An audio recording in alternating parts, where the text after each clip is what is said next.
Hello everyone. I'm just working on a toilet here, and I was thinking, this might be something valuable for those that are wondering how to fix this type of problem. We have a toilet here that was not flushing, or excuse me, was flushing but would not stop flushing.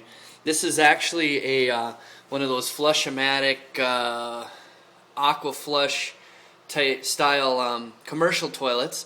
And it just, you'd flush it and it would just keep running and running and running. So I found a little easy fix for this, and hopefully this will help someone who's having the same problem. The first thing that you have to do is right over here, there's a little shut-off valve right here, and sometimes it has a little cover on it that you need to take off, and so you just pry that off or take that off. And then if you can see here, it's just got a screwdriver slot.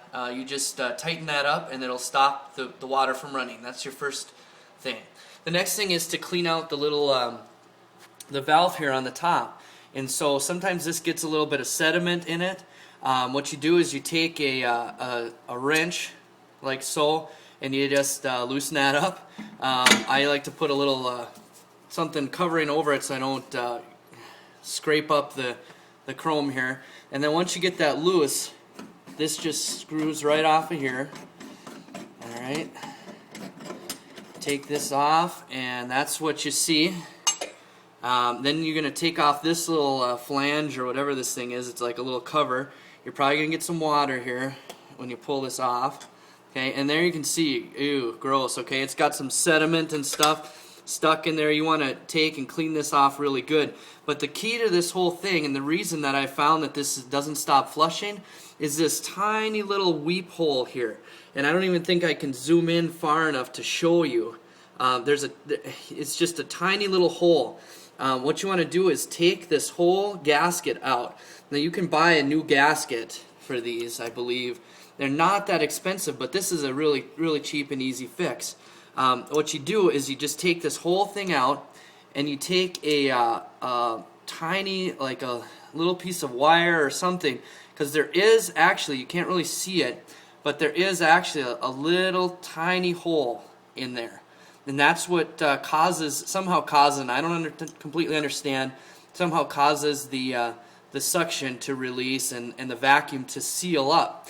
And so you take that out, and what I do is I take this little wire brush here, and the one little tiny wire, and I'll press it through the middle of this black thing to clean out that little port.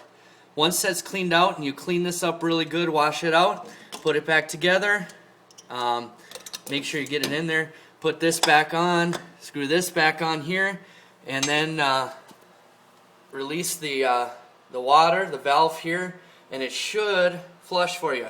Otherwise, if that doesn't work and you're still having problems, like I said, you could probably buy one of these for, I don't know, a replacement for 20 bucks or so. I think last time I priced it was about that. So that's it. I hope that helps somebody. I know I had to actually call the company and find out this information. So maybe you're having the same problem. It's pretty easy to fix. Thank you very much.